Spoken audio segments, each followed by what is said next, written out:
Hello, this is Alekius, and welcome back to the Sprocket tutorial series. Now we've gone through roughing out a shape, selecting a gun, getting the crew ready, going through the mobility section, the powertrain, the tracks, suspension, engine, transmission.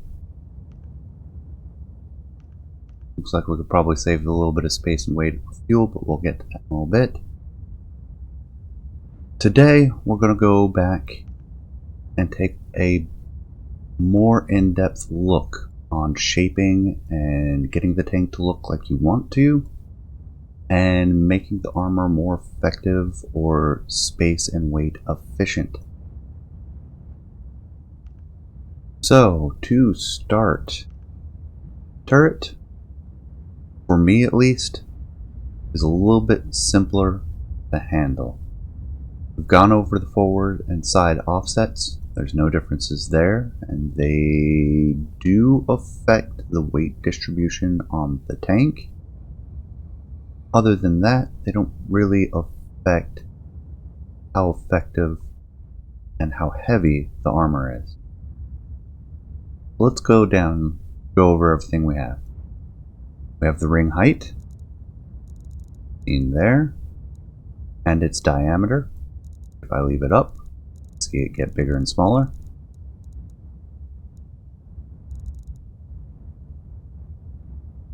The thing to note, and I don't know if the game models it yet, since there are a lot of mechanics still being inserted, is this is essentially a shot trap, meaning if a shell comes in and strikes the roof of the tank or the hull, it can skip and hit the ring.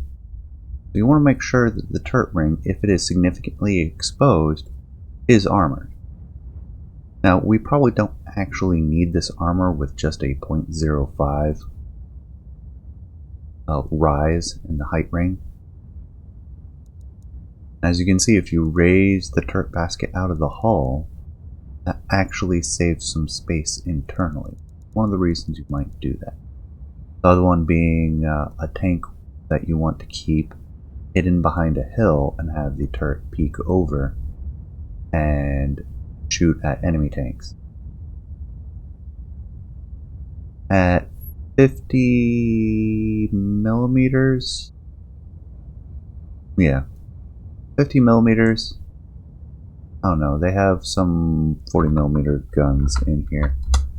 I think it's unlikely to be struck, so let's bring it down a little bit.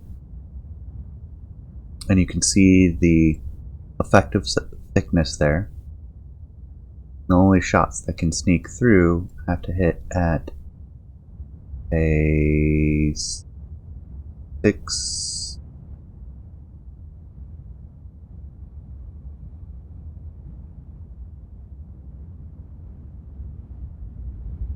And 0 to 1 could come directly in, but it'll be falling. Very few shells travel like laser beams, and it'll hit in at an angle. Not to mention this is 3-dimensional armor. It's rounded, and that makes it generally hard to hit it square on. So it's extremely unlikely that it's ever going to strike with a hit angle of 0%. Possible, but it's unlikely. So let's look at the rest. Now, front. We have an angle, which adjusts how the slope of that front handles, the length of the forward section. Keep in mind, when the cheeks are angled as they are, that's going to narrow it. You may have to widen out the angle for the cheeks as necessary. That being said, the cheek angle adjusts those side parts, and the height adjusts this forward bevel, which you can grab these parts individually as well.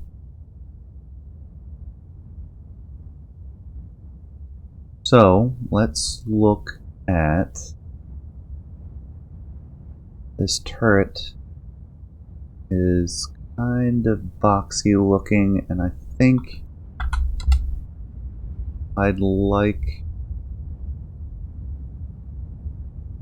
I like a 30-degree angle, that works. Let's see if we can add a 20-degree slope to it as well.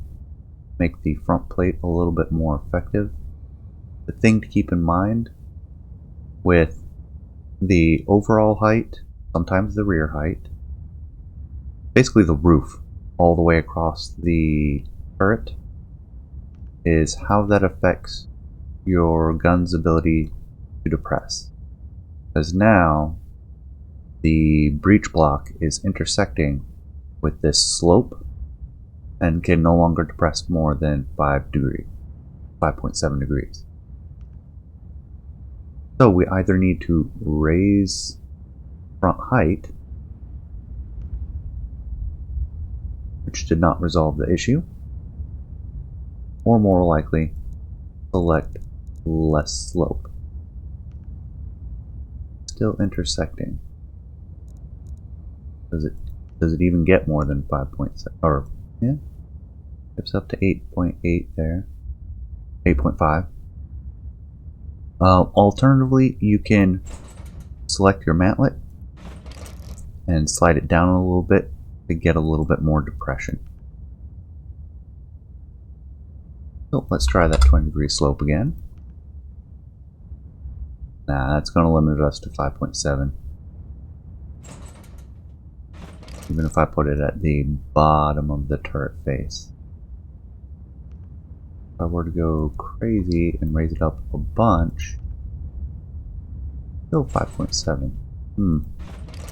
That might be a limitation of the engine right now. I'm not certain.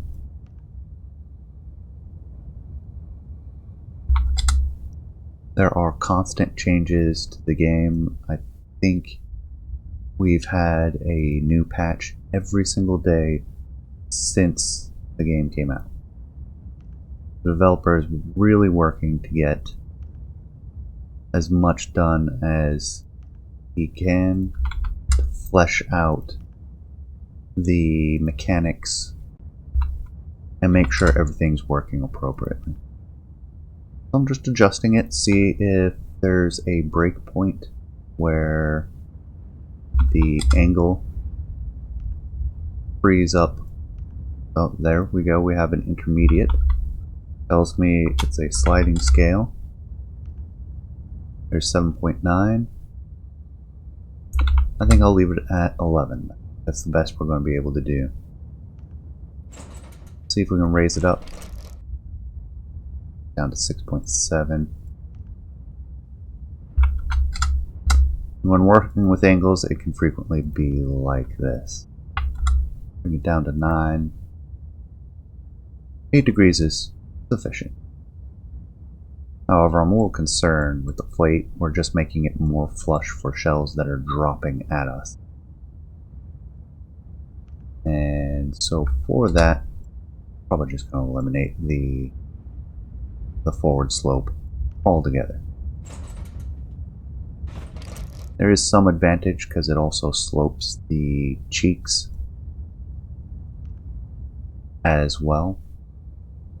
As you can see there, slopes it a little bit more for incoming shells. That really is a limitation. And we'll live with 7.6. So I like 30 degrees. I like the height because the mantlet protects a lot of this front plate. We could potentially make it so this entire front plate sits behind the mantlet and use the mantlet to protect the front plate. There's a potential for a shot to hit in one of these edges or corners,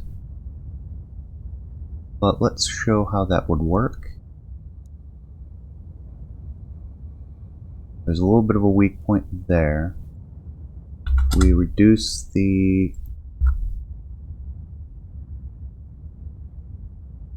angle.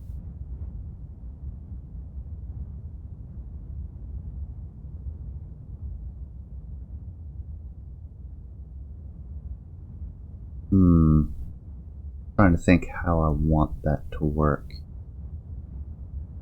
Because a bit of it is this angle here. So the side of the turret angle. And getting that to achieve what I want. Do like that. Sure, it looks a little bit silly. Oop, I grabbed the front.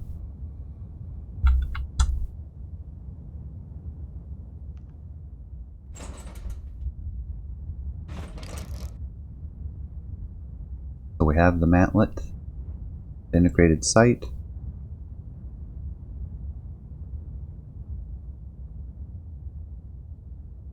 We have those little corners sitting out. I want to extend the turret just a little bit further. And it presents a different sort of weak point because the base of the mantlet right here is strikeable. And so a shell can come in, strike that very flat plate, and enter in through there. But we have successfully masked all but the teeniest of corners. And is that strikeable? I'm pretty skeptical.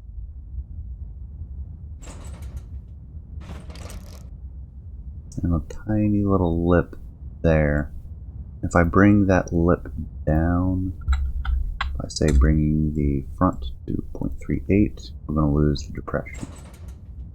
If we want to cover that lip, we have to sacrifice depression. We'll live with the 5.7 for now. Well, there we go. With the front like that, I'd say we can generally sacrifice that down to, say, even 10 millimeters. You can see a little bit right there. And there's the potential for a shot come in, strike the edge. So if it was coming in basically from the camera directly, striking the side of the mantlet, skipping off, and entering the tank through this weak point. But I'm going to leave the weak point deliberately, just because I want to demonstrate some things if the AI will cooperate. Going back to the shaping. Now the front of our turret is very heavy now. So let's get to the mid. The length is as such. The width as such. The height like so, and the angle we already saw a little bit of. So we can adjust that angle if we so choose, and I may do so, and I'll demonstrate why soon. Actually, let's get into it now. Let's look at the front of the tank. You have a total armor display, so you can show all the armor. These colors indicate the level of protection generally for that era. So the interwar era, we're looking at 48 millimeters of effective thickness is plenty. Now let's go over that tooltip real quick. Effective thickness equals 49 millimeters. Showing that if a shell were to hit it, its penetration value is matched with the effective thickness. It gets that with the thickness of the plate, which is 40 millimeters, and the hit angle, which is 36 degrees. So we can see through the colors how strong or weak the armor is.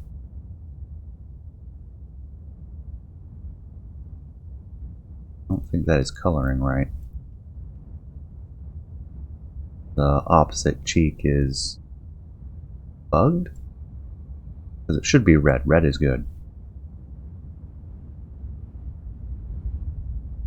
So you can see the weak point. Let's say somebody is shooting directly at our tank. What can they hit? Well, right now, We adjust the front. We can go down to 12 millimeters. The cheeks are not likely to be penetrated. We drop the roof and get that down to, say, 6.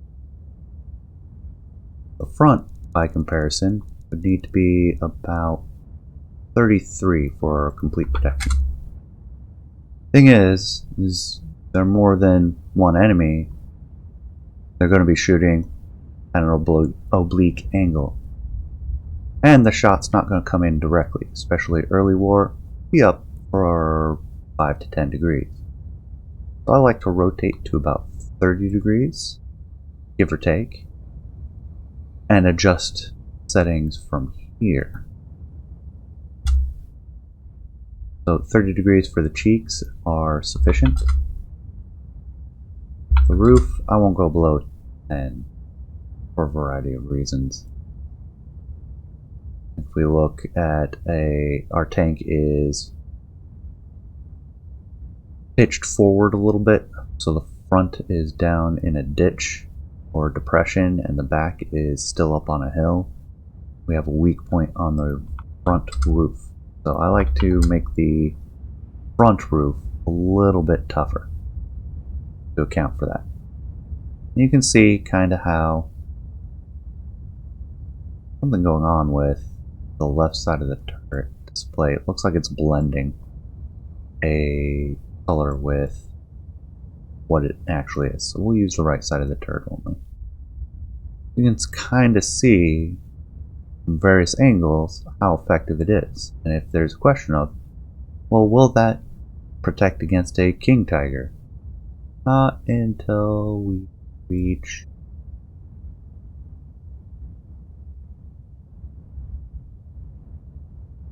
something like 70 to 80 degrees of hit angle, and then it will either ricochet, which you'll get a blue indicator. You see the cheek got blue, ricochet.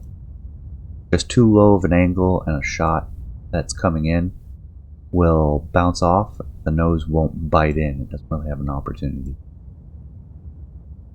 So that's what I'm looking at as I'm adjusting all of these values. Middle of the tank, I like the 30-degree angle. It's aesthetically pleasing. We could do a little bit better, like a 45-degree angle. You know what? Why? No, we'll stick with 30 for now. I'll get to the 45 in a little bit. The rear. You have the rear angle, which, much like the front, brings in the rear a bit. The length, as expected. The cheeks, just like the front. And the height interacts with the middle the same way as the front. So, things I'm looking for in the rear is the side armor is important, the flat back and the roof are not quite as important, because if an enemy is directly behind you, you're probably already done for. But there are situations, especially in ambush, where, oh, there's a tank coming from over there. I rotate the turret that way. I'm pointing the back towards other targets that may be able to strike it. So, I'm going to keep it flat because shells are generally going to be falling at a higher angle in the interwar period of tech. I'll keep the cheek at 30 degrees because it matches well with our box. Length, I'm actually going to match the front. And that's a balancing the tank issue. If you really want to get into it, you'll look at, well, how much armor is on the back, how much is on the front, what's the total surface area, and you can calculate that all out and balance the turret perfectly. I'm not too concerned about it.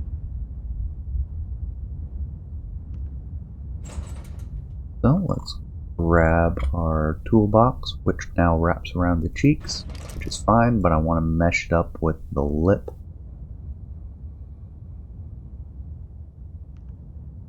And I shrunk it down a little bit. There's the front and the back. We have a lot of space in the middle. On here, I might as well fix the turret access hatch, which on a real tank that would be a weak. You wouldn't want. Which is why the commander's cupola, or a hatch on top of the tank, generally is where you see most. How vulnerable is that? Shots are going to be striking at a pretty sharp angle. And you'll see very few vertical surfaces for a shot to strike and get into. Although you saw exceptions to that. Now, I don't want to shrink the width more than maybe 0.1. We have a narrower turret that helps hide that weak point there. Breech and mantlet are still centered. Very narrow, pointy turret. And I'm going to shrink the middle width. Oh, that was front. Middle width to get down to an appropriate amount of internal space, or leaving us with enough internal space. Shrink the hatch a little bit. I just explained how that's a weak point, so I'm just going to ditch it all together. That really did. The shells aren't that big. If we want that to be an ammo access bolt, then it doesn't need to be that big. Now I have a little space, and if we want to make the most of it, we can take the rear angle, bring that in until we have all the space we need. Or alternatively, we could do it with the cheeks. Well, that's going to make our supply box look funny.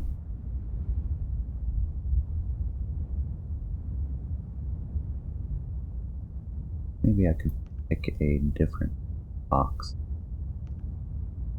We'll get to that some other time. Or, alternatively, we could shorten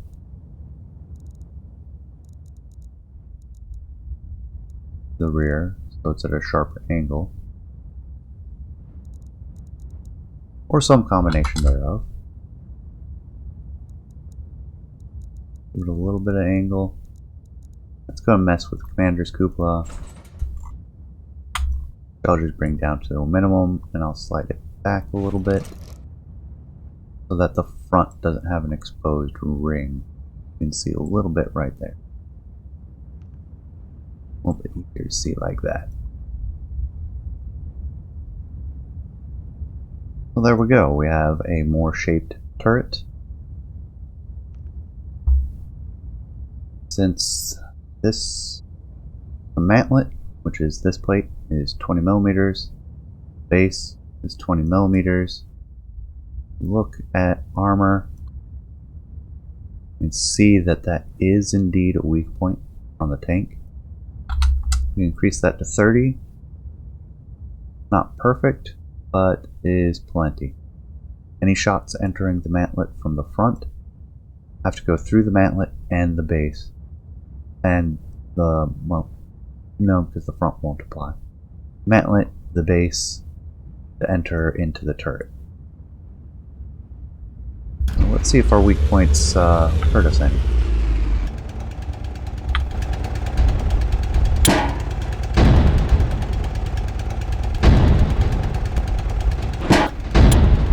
Ooh, they got us. Kind of curious as to where.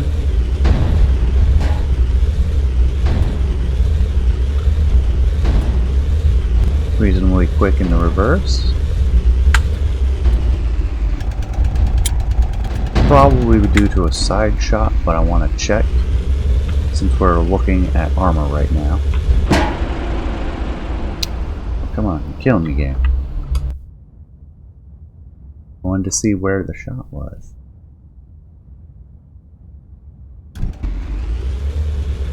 There he is again. We'll angle the hull armor this time.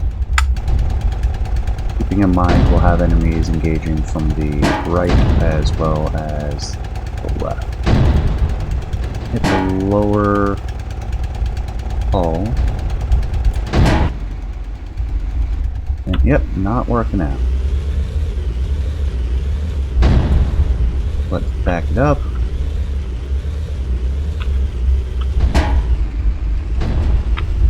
Exposing the rear turret. He's fine at the moment. Let's see if we can get a side shot on this guy. Oh, looks like he got taken out. So what got our first tank over here?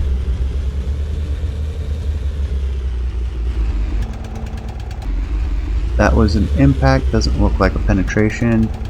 Impact, no penetration.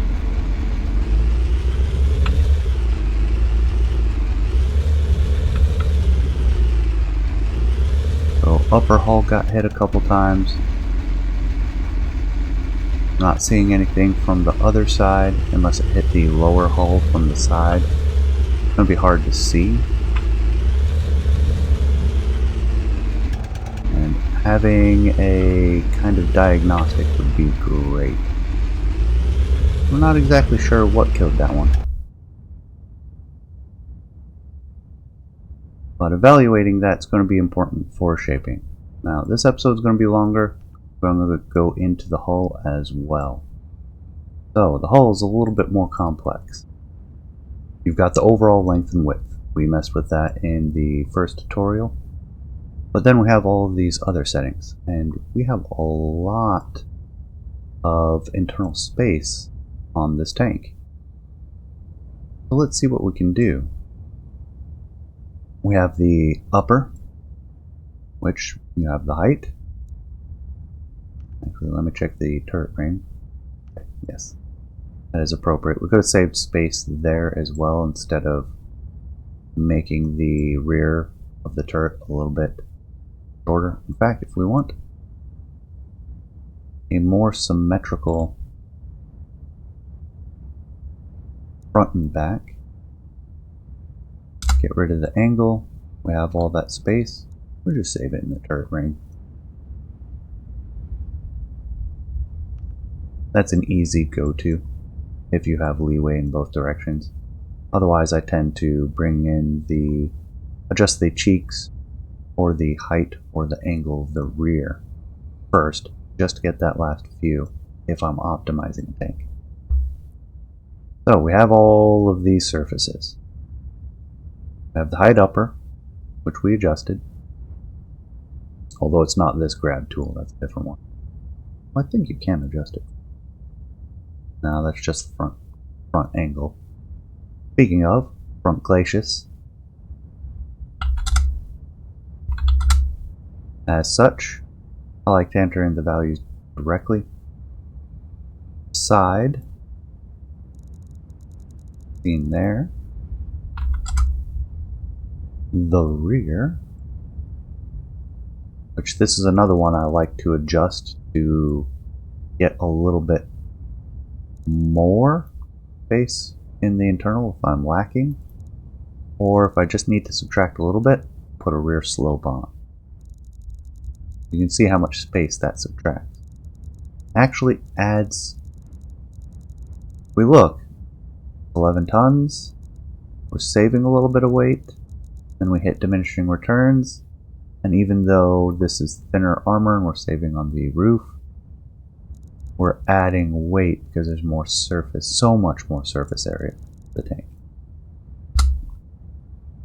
Then you have the front and rear offsets, which cuts away part of the upper hull. And the rear offset seen here.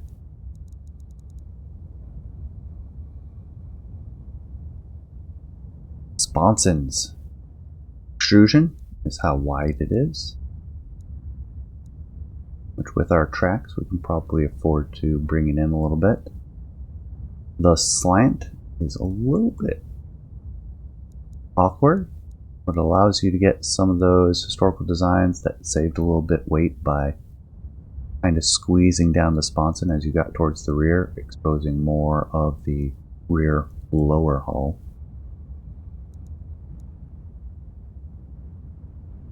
And then you have the front and rear slopes.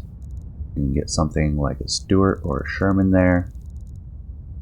You can do the same thing in the back. That's another favorite of mine, to squeeze out a few extra cubic centimeters. Front, top and bottom strip. So here's your strip. Make the top taller. That's pretty much what it is okay, the top is at 0.6 meters from the bottom of the hull. The bottom of this strip is 0.35. You see it goes up from the bottom of the hull to the bottom strip value, to the top strip value, to the bottom of the upper. That's how that works. You can get the angles above and below the strip that way. Rear strip is the same. The lower, okay, the line is right where the sponsons are. We have the height. And note, it's not changing the front strip. That's counted from the bottom of the hull. Then we have front glacis.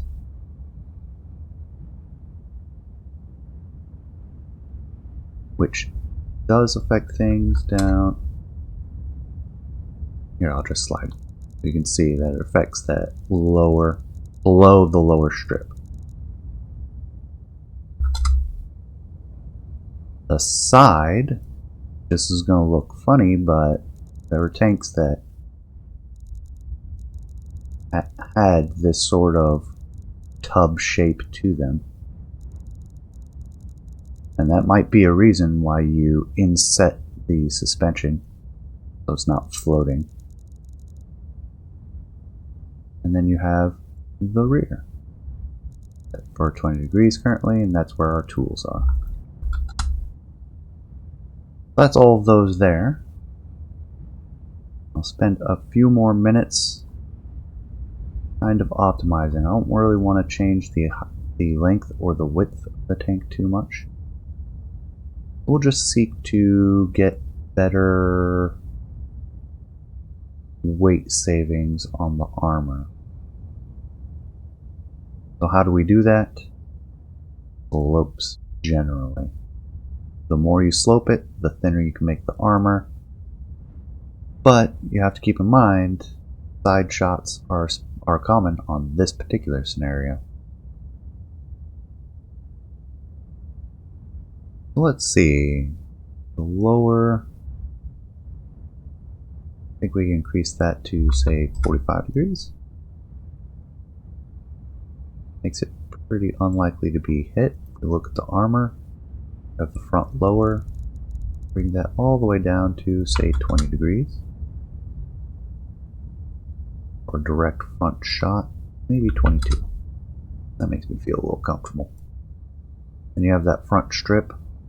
I'm probably not going to lower that one. I'm not sure if you can eliminate that. No, it pushes it. Maintains at least a 0.35. You don't have an angle specifically for the upper slope of the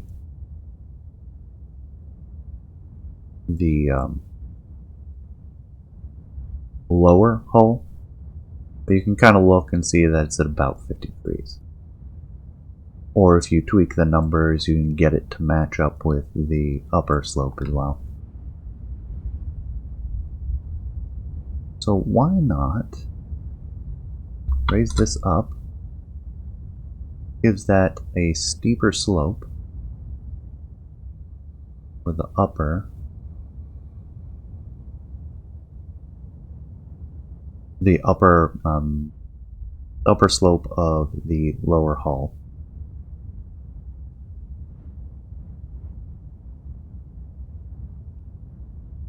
Then we can look at, alright, if the shell is dropping a little bit,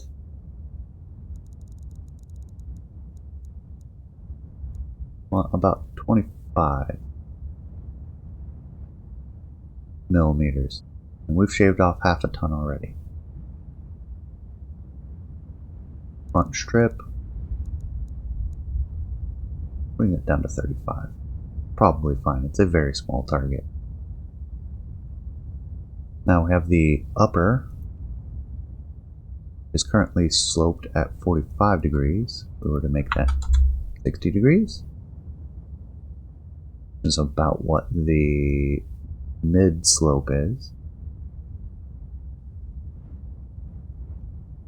You could probably set it for much the same, 25. It's generally more exposed though, so I'm going to give it just a little bit more. It gives it pretty good protection, unless somebody's shooting from above. Now the wheels don't fully protect the lower, so I'm going to want to keep a fair amount of protection there. Same with the sides.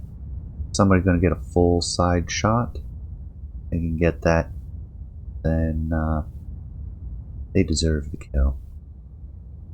So I will lower the lower side a little bit. I don't want to slope the upper sponson on the front because of that. Alright, they're getting a side shot, I'm giving them a flush plate. But let's do the rear, because that gives you sponson rear. And if we do the front as well, that gives you sponson front. Good read. We'll do the same as the upper. We can slope it. The rear will do 20. And then we can say bring this to 45 degrees. Something like that. We managed to shave off another quarter ton. Give our tank a bit more of a geometric shape.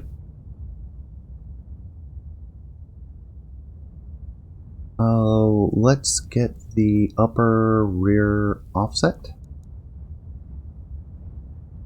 We'll bring that in 1/2 meter.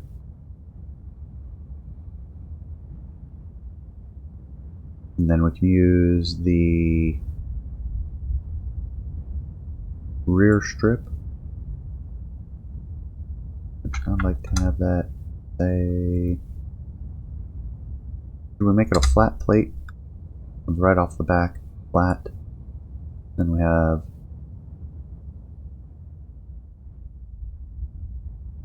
a 1/4 meter flat plate, and then we go into the slope, which we can make the rear slope 30 degrees, let's say. Nah, 45. We brought it down. And we're still saving weight up until about 55. And we'll adjust the parts in a little bit. Just getting the overall shape. The upper rear, set that for 30.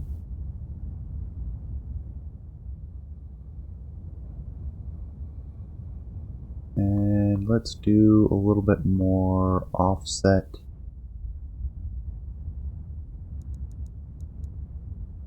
This is the upper is a turret support ring, essentially. That's saving us a lot of space. We can narrow the sponsons,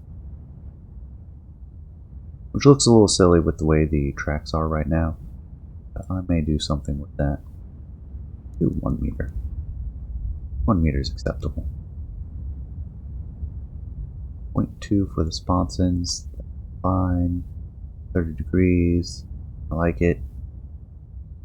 Go back to the armor. The rear sponson. Let's give you just a little bit more. Then the rear upper. And do that one at the roof.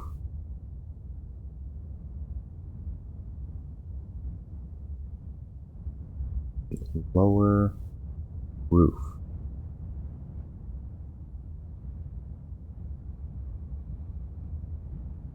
What is setting that value?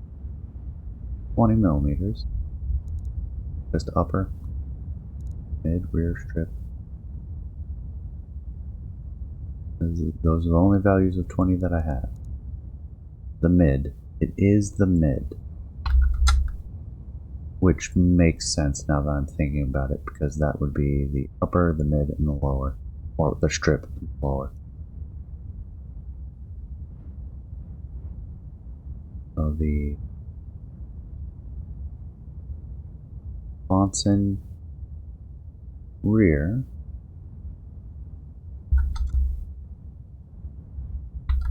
that's the sides.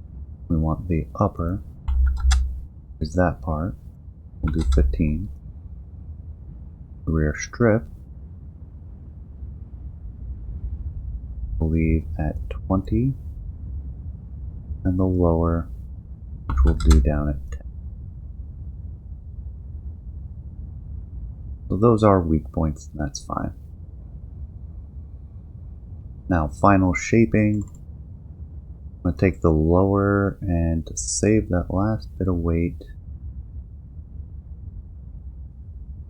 we're going to make it tub shaped.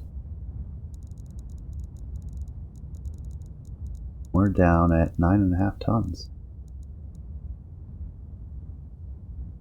We'll make it an even 25. We'll have wiggle room for other things that we're doing without having to redo everything. So there we go. The tank looks a bit different. Take care of adjusting, say, the lights.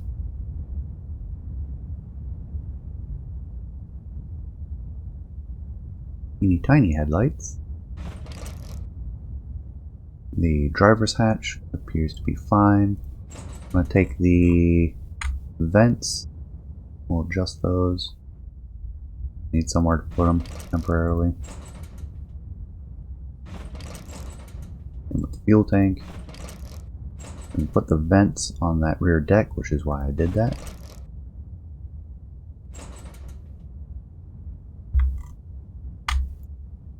We'll put the stovepipe there. We can stick a fuel tank underneath. Grab our tools and move them somewhere else.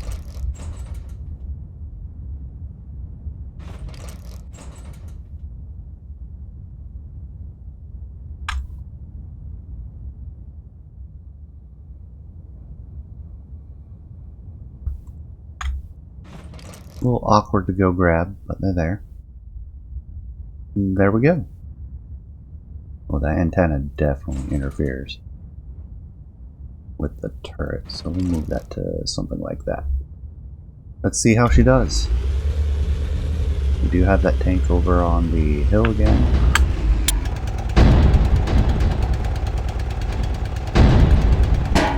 And it's going to be hard to frontally penetrate, as we've seen. Ooh, managed it. Penetrating hit from the tank over there. Looks like friendlies took care of them. And with that one, and we've eliminated all but 2 tanks. I don't even know where the last one is. Over there? Up on the hill?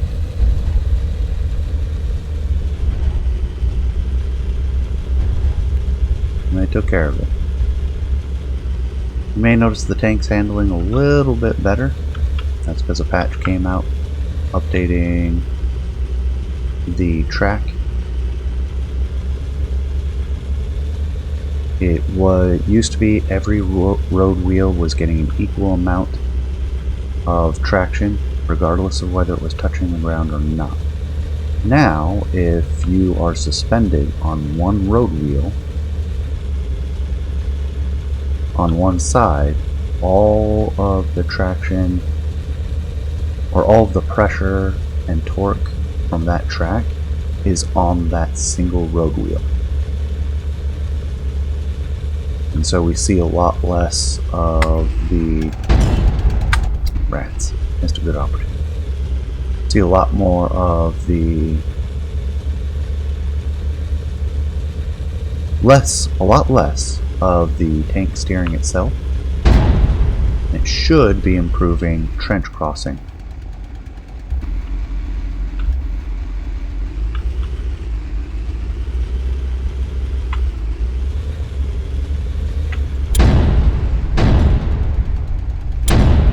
There we go. And victory for this tank. That was a little bit longer, but there are a lot of different values and how they interact.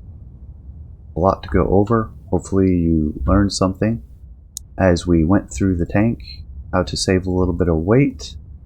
I didn't get into the advanced concepts, like the diminishing returns and stuff. That can be saved for another time if I even get to it.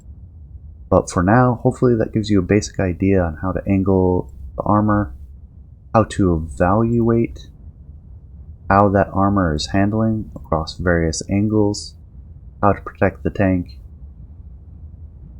and get everything set to where you have a nice, comfortable tank that's easy to use, lightweight, effective use of space, and so on and so forth. So with that, I will leave you. I hope you enjoyed. Appreciate you staying to the end. Please leave a comment. Let me know what you think, what could be improved. Mistakes I made, I do not mind hearing.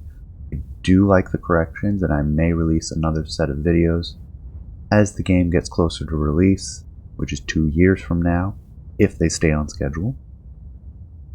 So as the game gets more complete, I may update the videos or just release new ones, going over how things are affected, such as the tracks and suspension video is already a little bit different and more sensible.